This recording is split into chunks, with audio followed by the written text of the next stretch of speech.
અમદાવાદમાં પાસની એક મહત્વની બેઠક મળી। 10% અનામત પર ચર્ચા કરવા હાર્દિક પટેલની આગેવાનીમાં આ બેઠક મળી હતી। બેઠકમાં પાટીદાર યુવકોને જેલ મુક્ત કરવા રણનીતિ ઘડાઈ।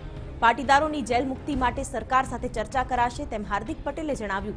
આ માટે 1 લાખ લોકો એકઠા કરી પાટીદાર યુવકોને એકઠા કરાશે તેમ પણ હાર્દિકે જણાવ્યું। ગીતા પટેલ, મનોજ પનારા, અમિત પટેલ સહિતના અગ્રણીઓની હાજરીમાં આ બેઠક મળી હતી।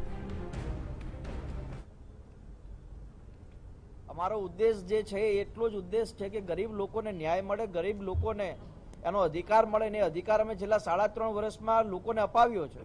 હવે જે લોકો નિર્દોષ ભાવે અહીંયા કામ કરતા હતા, જે આંદોલનમાં દોડતા હતા, સરકાર સામે પોતાની વાતો મૂકતા હતા, એ લોકો પણ નિર્દોષતાથી અહીંયાથી બહાર નીકળે એ પ્રાથમિક જવાબદારી છે।